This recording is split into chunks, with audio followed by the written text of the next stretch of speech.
Hi, everyone, and welcome back for another episode of Malice in the Mitten. I am your host, Tracy Preston, along with my bestie, Christine Mulligan. Hey, Christine. Hey, Trace.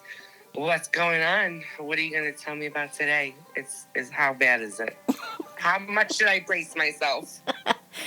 It's a decent brace. It's crazy. Today's story involves lies, sex, and murder. Tale as old as time, right? Okay, well, all your stories include all of those things. As long as it's not about children again, I'll be all right, I guess. Yep, no children. All right, go ahead with yourself. All right. Now listen, everybody, I'm going to put a trigger warning on this episode as it relates to suicide. So just want to throw that out there. Let's get into it. This is Season 5, Episode 22, Truth or Lies. When talking to someone you meet online, you never know for sure who you are talking to or if their story is real. Internet safety is something we tend to be lax about, or we tend to judge the person we are speaking with based upon our own self-biases. And I'm totally guilty of that. For instance, we see ourselves as honest, so we project that quality to the person we are talking to. Now, this is not always the case. Many people find it easy to lie as they hide behind the anonymity of a computer and keyboard, and we have no way to verify what they are telling us is true. Spouses are, quote, abusive. They are millionaires.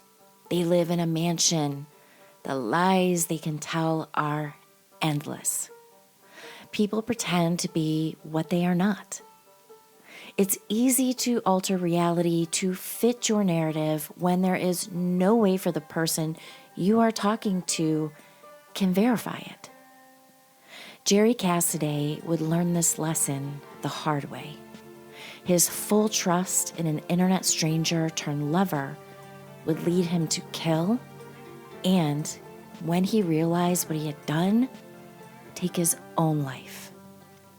Jerry, a retired Kansas City, Missouri Police Department lieutenant and homicide detective, met Sharee Miller on the once popular AOL chat in early 1999 prior to her marriage. Sharee had been a divorced single mother of 3 when she met her husband, Bruce Miller, while working on his scrapyard as a bookkeeper in Flint, Michigan.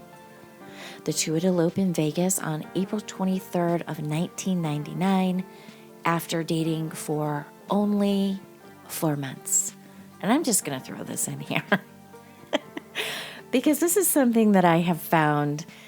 Any marriage that is a rushed marriage, watch out. That is almost like a sure step in the right direction for murder. Uh-oh. Hello. Do you realize that I am literally a 90-day fiance?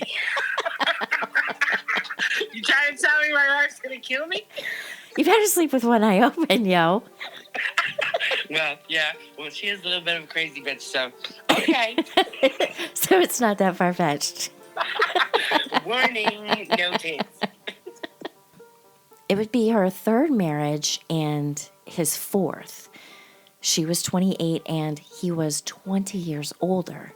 However, Bruce's work was demanding as he also worked the night shift for General Motors in addition to the scrapyard. He was away from home for many hours a day and Sharee was bored. AOL chat gave her something to do, and so she would begin to weave her web that ultimately led to the deaths of 2 men, one by his own hand. Jerry had just had his life upended. He had fallen at work and became addicted to prescription pain medications. This had caused him to lose his job and family. He was at a low point and vulnerable. He was living in Reno, Nevada, working at a casino, trying to get his life back together when they met online, and the two found so much to talk about. Soon, the relationship became more than online flirting, and Sharee would fly from Michigan to Reno to meet him in person under the pretext of a Mary Kay Cosmetics business trip. She would use this excuse to meet up with him multiple times. Jerry would later tell his mother that he had found, quote, the woman of his dreams. But Sharee was not all that she had purported to be. Unbeknownst to Jerry, she was emotionally cheating on her husband with multiple men in the AOL chat rooms. The chattings with Jerry had started shortly before her marriage to Bruce in April. Quote, I spent hours upon hours online. It was sex. I wanted to be in control of everything. She would later blame the need for control on abuse she had suffered at the hands of one of her stepfathers as a child. She would send Jerry racy conversation and nude photos using online names such as I want to be laid, horny7249, and love me slowly, to name a few. And I mean a few. Like, this chick had an unbelievable amount of these profiles. Most corresponding between the two used the names Sharee's Fool and Jerry's Fool. At the end of their chats, Jerry would often sign off using the phrase, quote, You're fool for life, Big Daddy. Slowly, she was reeling Jerry in, doing whatever she could to make him hers to command and control. She said, quote, I wanted to be in control of everything, obsessively control that man. And a master controller she was. Bruce never suspected what his wife was up to. He went about his daily life, leaving for work at night at GM, then working hard all day to support her at the salvage yard, coming home, maybe mowing the lawn, taking out the trash, or shoveling the sidewalk, getting some rest, but always loving Sharee. His family said Sharee was the perfect wife for him, and they loved her too. Sharee, in the meantime, would tell Jerry that Bruce was a part of the mafia and was abusing her. She would paint her body in bruises with cosmetics and send him pictures of where Bruce had hit her. Eventually, she told Jerry that she was pregnant with his child. She sent Jerry sonogram pictures of the baby. Jerry didn't know they were from her previous pregnancies, though. Slumped into a chair and pushing her belly out, she took a picture of the pregnancy to send to Jerry. She was priming him for a future with her, all the while betraying Bruce. She would tell Jerry that Bruce had found out about the pregnancy and beat her so badly that she lost the pregnancy. The two would hook up again and again, and Sharee would later send him more sonogram pictures of another pregnancy, saying it was his baby, and this time it was twins. She would lose this pregnancy when Bruce found out about it and kicked her in the stomach. Jerry would receive a message, supposedly from Bruce, afterward that stated, quote, Now you won't be responsible for any little bastards. Jerry very much wanted a future with her, and that included marriage and children, and this hurt and enraged him. From what Sharee had told him, Bruce had killed not just one of his potential children, but 3. But what Sharee hadn't told him was that her tubes had been tied for years. It was impossible for her to get pregnant. On the day of November 9th, 1999, almost 7 months since they had gotten married, Bruce's body would be found by his brother Chuck and sister-in-law at his salvage shop, B&D Auto, after Sharee sent them there to check on him.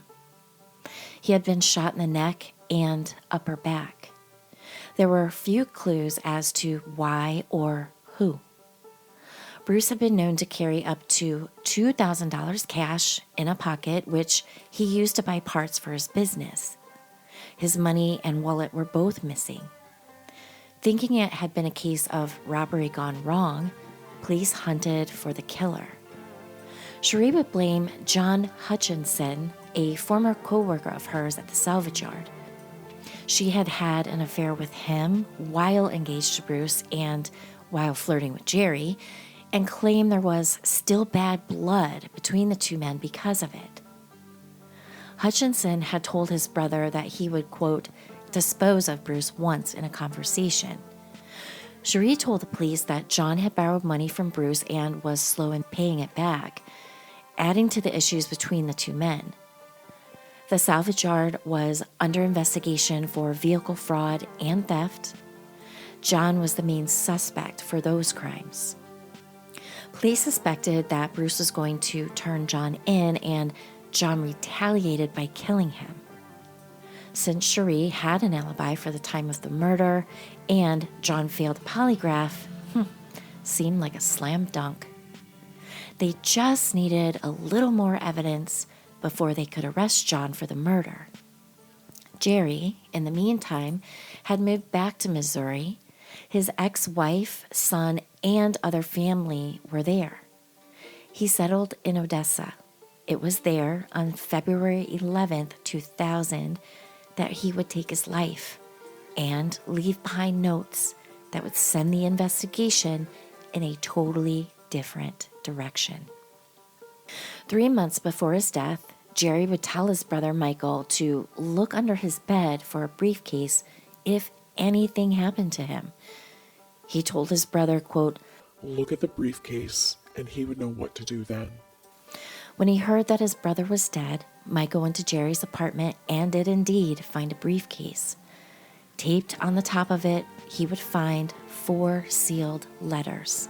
One had the name, number, and address of an attorney on it, with directions to not open the briefcase until he was with the attorney. One letter was for his parents, one for his ex-wife, and the last letter was to his son. Setting up a meeting with the attorney and his parents, they went to the attorney's office to open the letters and the briefcase. Inside, they would find printouts of the AOL chat messages between himself and Sharee, including the plans to murder Bruce. One printout would have Sharee telling Jerry to, quote, just do it and get the hell out of there, along with directions to the salvage yard. Police would search his home and find VHS tapes of a sexual nature, proving the sexual relationship between Sharee and Jerry. There were records of online flights and hotel room reservations. There was also a computer hard drive. In the letter to his parents, he would say, quote, I drove there and killed him. Sharee was there and involved and helped set it up. I have all the proof and am sending it to the police. She will get what's coming. She wanted her money and no more husband. Well, she got her wish, but she is soon to learn she can't do this to people. The letter would also say, quote, I'm sorry, Mom. Those were my babies. I loved them. I wanted them. I drove there and I killed him. The letter to the attorney directed him to contact the police, and that's just what he did. He would call the Genesee County Sheriff's Department in February of 2000 to inform them about the briefcase and its contents. As a former homicide detective, Jerry knew what police would need to arrest Sharee, and he made sure they had it all. And he left it in a way that preserved the chain of custody as required by the courts to be used in court. The notes taped to the outside of the briefcase with directions to open it only in the presence of an attorney were seen by the courts to mean Jerry intended the letters to be used as evidence, not hearsay, as her defense would claim at trial and retrial. But why did Jerry commit suicide and turn on Sharee? Well, it's simple, really. She had what she wanted. No more husband. A divorce would have her splitting assets, and now she didn't have to.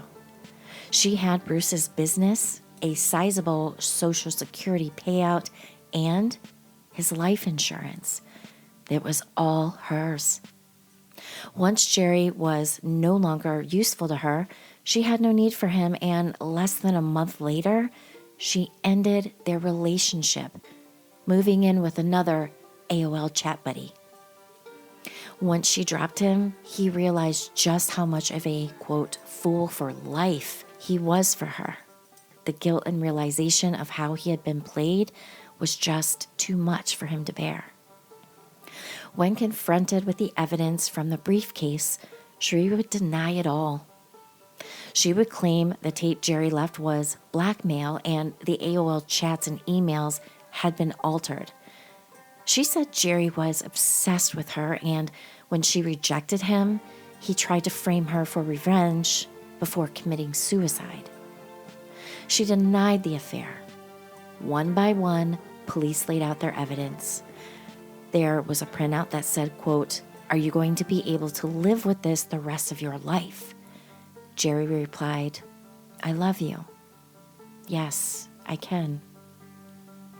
Eventually, she would admit to the affair, but continued to deny her part in the murder plot.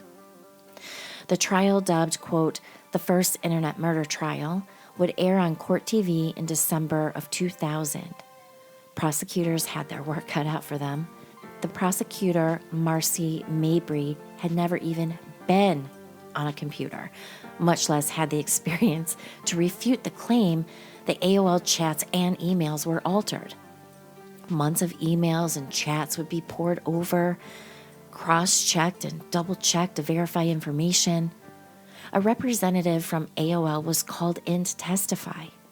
The only thing that connected Sharee to the murder were the printouts they had to prove they hadn't been tampered and in order to convict her. It was new and shaky ground, but Sharee did the prosecution a solid by forcing her attorneys to let her testify on her own behalf. When asked if all the evidence was true, Sharee sealed her fate with one word: yes. On December 22nd, 2000, Sharee would be found guilty of second-degree murder and conspiracy to commit first-degree murder and was sentenced to life without parole. Sharee's story would air on the show Snapped in 2005. A fan of the show, Michael DeNoyer, would become enchanted with Sharee and began a pen-pal relationship with her, which would eventually lead to their engagement. However, he would soon realize that her innocent act was just an act, and the relationship would end. In 2009, her conviction was appealed. She was released from prison pending a new trial. Her attorneys would argue that the suicide letters from Jerry that were found in the briefcase should never have been allowed in the first trial. The argument would be defeated and Sharee would be returned to prison to finish out her sentence. Once returned to prison, she would write a letter to the judge admitting to her role in the murder. She admitted to meeting Jerry at a truck stop and giving him directions to the auto salvage building. She admitted to Jerry driving 800 miles from Missouri, shooting Bruce while she was on the phone with Bruce to make sure he was at work, and then driving back home at her instigation. She admitted to the phone code Jerry used to let her know it was done and he was returning home. And that code was 1 ring and then hang up. She said she didn't want the Miller and Cassidy families to suffer anymore. Quote, "There's no way for me to change or undo what I did. It's forever, and I can't take it back. I don't feel I deserve to live life and be happy when Bruce and Jerry don't get that chance."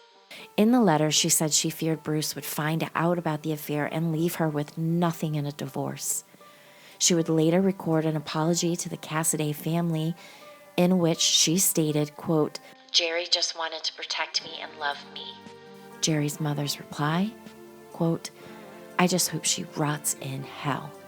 Some things are not forgivable, and she is not forgivable. A book was written about this case called Fatal Error by Mark Morris, and Lifetime would produce a movie called Fatal Desire also. Sharee is currently serving her sentence at the Huron River Correctional Facility. So what do you think about that? I think this is bonkers crazy. I also lost track of when you said this happened. I know you said that of when the shows and the books were written, but when did the actual crime happen? I think it was in 2000. Wow. First off, let me just point out how amazing it is that we've jumped leaps and bounds in the land of internet in 20 years. But also, this is just a classic case of a sucker being suckered by a woman that was bored. Like that, I don't understand the dissociative properties of somebody that can toy with someone else's life like that. I know, and talk about the sucker of all suckers, and how crazy is it that she would send him sonograms and tell him this horrible story that she was pregnant with a total of 3 children that her current husband killed. She got into this guy's head, who knows? Great conversations about what he wanted in life. So she took that most precious thing he wanted to get him under her control. It's mind-blowing. Yeah, it's kind of disgusting. Absolutely. And I think this chick got off easy because she didn't suffer.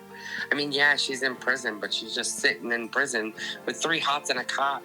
Meanwhile, this guy's whole life was upended, ended up committing suicide, and then everybody on his family side is just dumbfounded that some woman across the states, hundreds of miles away, completely upended his whole life because he was a lonely guy sitting at home with his computer.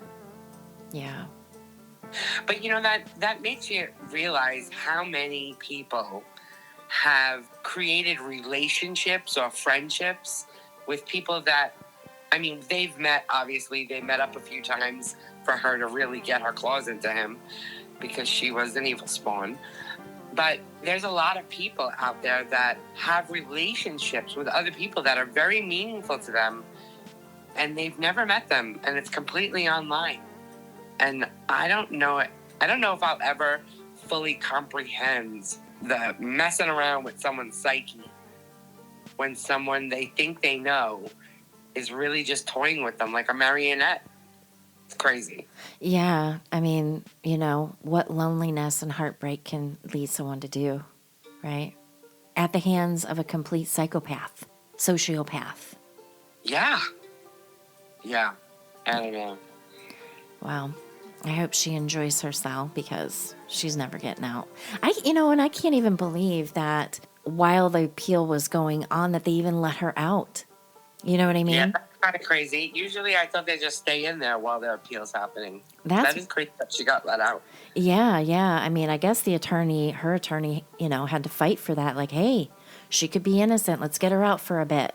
Until all this, until all the dust settles here. I always thought they had to stay in, and you go through the whole appellate process, and hey, if it's proven you're not guilty, then you're released. Exactly. Yeah, that's a little fishy, but you never know. Sometimes people have more privilege than others. Well, who knows what kind of little tricky trick she had up her sleeve with her attorney, because it sounds like this chick just couldn't help herself. You know? Yeah. She was obviously good at the manipulation game, Avi. Yeah. Yeah, she was. Avi, good manipulator. Yeah. So, I don't know. Poor guys. 2 men dead for what? Because she's a wacko. Yeah. And she didn't get nothing anyway, except for 3 hots and a cot and 4 walls and some bars. And, she had a bunch of kids. Right? So you don't even care about your children because now they're without you for the rest of their lives. Yeah, that's true. I didn't even think about that because you had said the sonograms from her early pregnancies. What an asshole she is. I mean, you know, she's got a husband who's working 2 full-time jobs, and this bitch isn't working at all. And she's bored. Oh, boo. You got some man killing himself to take care of you and your 3 kids. Yeah. What the hell? Enjoy your life, Sharee. You deserve it. And I mean it. Yeah. Mad as hell about that. And if you are listening on YouTube and found this podcast informative, please hit that like button. Leave a comment and share. We value your support and want to continue to bring you quality true crime content. And thank you, everyone. Thank you for listening. And we will see you back on Wednesday for Round Robin. Have a great week, everyone. Bye. Bye.